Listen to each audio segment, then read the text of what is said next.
à vous, Monsieur Mpelo Nana. Merci infiniment. On va rapidement poursuivre notre tour de table. Je préfère que Madame Maître Ailé conclue justement ce débat. Donc, je vais poursuivre le tour de table ici d'abord sur ce plateau. Monsieur Nguepi, 2-3 minutes pour sortir. Vous savez, je suis à Bassoudi parce que je ne sais pas si c'est un quand même débat. Non, vous savez, il veut tellement politiser la chose. Il veut tellement qu'on ramène ça au phénomène RDPC. Il veut tellement s'accaparer. Mais vous savez, et je pense que j'ai admis l'intelligence de M. Tsiban et de Maître. Ils ont évité, ils ont même fait une part belle au RDPC. C'est-à-dire que le rapport qui sera remis sera difficile pour un opposant de parler de la responsabilité du RDPC. Parce que dans leur analyse, ils vous démontrent que non, évitons d'accuser nos frères. Mais est-ce qu'on va parler de la responsabilité du RDPC? Non, on devrait parce que nos frères qui sont au pouvoir, ceux-là qui vendent, c'est le RDPC et UNC. Qui tue Wanji? C'est l'UNC, aide aux affaires. C'est voilà la réalité. Mais lorsqu'on tue Ouniobel, qui sont aux affaires? Sous le régime Biya. Non, je ne parle pas du régime. Voilà, là, écoutez un peu, s'il te plaît. Nul n'a plus besoin d'entrer dans le maquis pour exprimer ses opinions avec le renouveau. Et vous le savez très bien, M. Nguepi. UNC, RDPC. Je crois que je suis clair à ce niveau-là. C'est historique. Mais il faut mettre quand même la limite avec l'arrivée du président. Non, je dis bien. Mais il est au cabinet civil depuis 1962, madame. C'est lui qui décidait. Wanji décède dans quelle année? Revenez sur aux sphères d'ambition camerounaise. Donc, quand je vous parle maintenant de la vision politique, il devait se substituer au président de la République. Ok? Je vous parle de l'UN, Union nationale. C'est elle qui est aux affaires. Avant l'indépendance, Aïdjo, Bida, c'est l'UN. C'est elle qui est aux affaires. L'UPC a été écarté.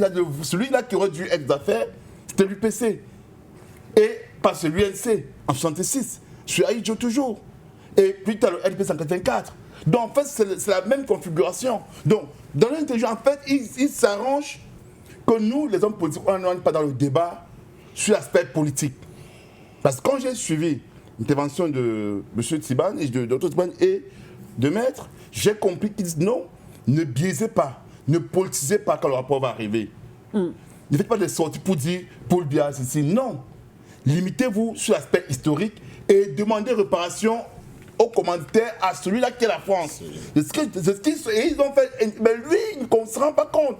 Il veut toujours qu'on politise, et en le faisant donc, ça devient une guerre, une affaire inter-camerounais, RDPC, SDF, MLC, UDC, on va savoir les flèches, alors que nous sommes des victimes en réalité.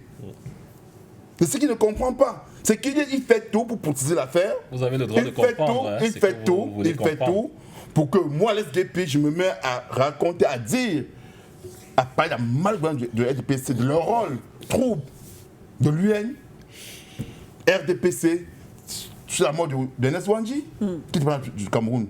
C'est M. Aïdjo qui donne le flambeau à Paul Biya.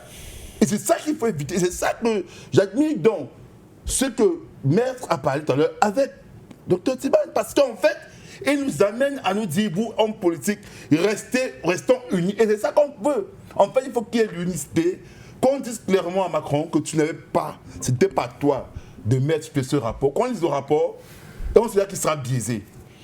Tout à l'heure, il a parlé de son grand-père, j'ai parlé du mien. Et personne n'a été consulté.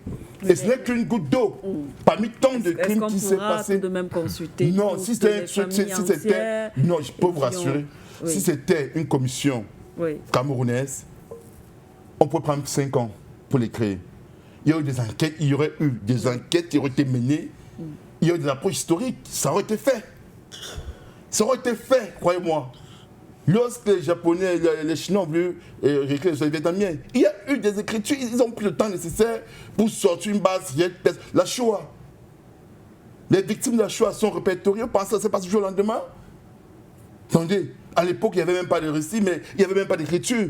Mais ils ont réussi à répertorier. Je vous rappelle quand j'étais en Éthiopie, les Juifs qui ont fusté en Éthiopie, beaucoup rentrent aujourd'hui, rentrent en Israël. J'étais en Éthiopie dans les années 2005-2010, où j'ai vu ce travail excellent des Éthiopiens, juifs qui ont fui à l'époque, qui retournent, qui vont en Israël, parce que c'est un travail mené par les juifs, par Israël, c'est eux qui ont ce travail, c'est pas quelqu'un d'autre. Et il a tantôt dit, faire comprendre que c'était l'Allemand qui avait écrit l'histoire, ça a été biaisé. Donc, ils sont là, ils vous font comme. Et je vous dis, vous devez souvent apprendre à écouter. Quand les experts s'expriment, parce que quand le rapport va arriver, les historiens vont prendre la parole et ils vont forcément critiquer. Faites l'effort de ne pas entrer, comme là vous parlez des gens qui ont cassé l'ambassade, tout ça. C'est des petits phénomènes. C'est la malgouvernance. La crise du Nouvel An, c'est la malgouvernance. D'ailleurs même, elle a dit qu'on ne se parle plus entre nous à cause pas seulement de la France, mais pas de l'Allemagne. Parce qu'effectivement, elle laisse l'origine de la guerre du Nozo que nous, hommes politiques, on ramène, tu vois, pas de 60, des crispations qui ont eu en 60, du référendum de 60. Oui. Nous ramenons à ça, mais elle est loin. Elle vous rappelle, elle vous ramène au temps allemand parce que quand il y a uni, c'est un grand Cameroun. Donc, ce n'est pas eu ce dictat franco-britannique, anglais, c'est qu'il n'y aura pas de problème de Nozo, c'est que normalement il n'y a pas ce problème de dire que anglophones, francophones, nous serons un État, comme d'autres États le sont dans le monde. Donc elle est allée au-delà. Quand j'ai suivi Maître parler, elle ne s'est pas limitée parce qu'elle pouvait juste prendre la responsabilité française. Dans ce cas, si on le prend, tout de suite, la crise nous va entrer. Oui, tout à fait. Mais là, elle indexe l'Allemagne. Elle vous dit, que nous irons en Allemagne demander réparation. Et là, parce que vous suivez, parce que quand l'expert parle, vous ne voulez pas comprendre ce qu'ils sont en train de dire. Et tout ça, je fais l'effort même en fait de ne pas. Pourtant, je devrais, dans un politique, m'attaquer au RDPC, donner mon programme de gouvernance du SDF, dire des solutions. Mais c'est au-delà d'un parti politique. Oui. Cette question qui est évoquée est au-delà du RDPC. Même si vous laissez le pouvoir, un autre régime vient. S'il n'a pas compris les enjeux, s'il ne comprend pas les enjeux, cette question ne sera pas résolue. Il y a des États en Afrique qui ont connu. Comprenant très bien les enjeux. Qui ont connu. C'est pourquoi le sous-sol camerounais est intact. 2, 3, 4, 5. Il est intact, Madame Doumbé. Le président Paul Biya n'a pas renouvelé les accords coloniaux. Je vous dis, n'est-ce pas? Pour préserver l'économie camerounaise. Il y a des pays africains qui ont connu 2, 3 alternances, mais qui n'ont pas encore réécrit leur histoire par eux-mêmes. Donc c'est au-delà des enjeux politiques. Des partis politiques. Mais c'est un problème que nous, les Camerounais, on doit le prendre et voir comment on va faire pour réécrire, pour changer. Donc, je souhaite sincèrement que... Je sais qu'à partir de mardi, ou bien mercredi, le rapport sera présenté, nous sommes des hommes des communicants politiques. Oui. Nous serons amenés à réagir sur la question. Je souhaite que, franchement, que les amis du RDPC laissent la distraction, laissent le biaisage, qu'on écoute des experts et qu'ils nous donnent des solutions. Donc, en tant qu'homme politique, on s'unisse pour une fois pour que cette solution, peu importe, si M. Paul Biya peut, l'a dit tout à l'heure, s'il peut présenter, demander, ou bien même dire que ce rapport est incomplet, s'il a le courage de le dire, de le reconnaître, de demander qu'il y ait une nouvelle commission, qu'il demande une commission camerounaise, camerounaise, avec des gens qu'il faut. Pensez-vous que nous allons soutenir? Parce qu'il va se situer là, au-delà du RDPC. Au-delà du RDPC. Donc, c'est ça qui est important aujourd'hui. Lorsque ce rapport vient ne biaiser pas, si vous biaisez, on va entrer dans l'engueulade, comme tout à l'heure, vous avez indexé le MSC et tout ça, et ça va tuer. Et c'est ce que la France veut en fait. Connaissant le Cameroun, ils savent quand ça va venir, alors on appuie. La DGL française appuie 1, 2, 3, 4, 5 réseaux au Cameroun. Et là, paf, on biaise au débat. Mais je vous relance certainement tous les deux sur justement peut-être ceux qui ont... On a souvent l'habitude de dire le président Biya prend des décisions, mais après c'est son entourage qui ne sait pas appliquer ou alors ne fait pas ce qu'on leur demande. Parce que depuis, on parle du président Biya, mais il y a des délégations, délègues bien sûr la charge, le travail, effectivement, à certaines personnalités. Est-ce que le problème également ne se situe pas à ce niveau, cet entourage-là qui peut-être, vous allez prendre la parole, qui peut-être ne parvient pas à mettre en place cette véritable politique ou cette attente des populations? Non, je vous dis, je préfère pourquoi. Parce qu'en fait, on le saurait le dédouaner. La responsabilité politique qui est le chef de l'État, qui prête serment, réaliser le serment de Paul Biya, pour le président de la République. Oui. Dans son serment, il peut se dédouaner.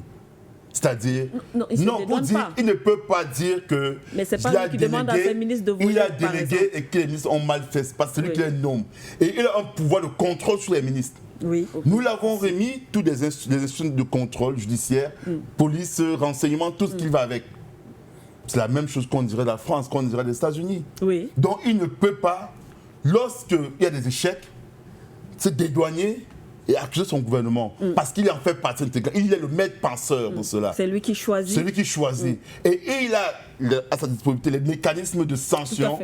Donc, venez ici dire que vouloir faire comprendre que c'est les autres, les ministres qui le font mal, et que c'est parce que c'est mal orchestré, ils le font mal. En fait, c'est l'insulter, en fait, c'est dire qu'il ne maîtrise pas l'appareil qu'il a mis sur pied. Non, en fait, c'est ça que ça voudrait dire. Oui, qu'il ne maîtrise pas, qu'il n'a pas la main mise sur l'appareil qu'il a mis sur pied. Donc, vous ne pouvez pas être dans la République et vous n'avez pas la main mise. Autrement dit, c'est l'incapacité. Donc, je vous dis encore, c'est encore là des éléments politiques de l'affaire que nous devons éviter.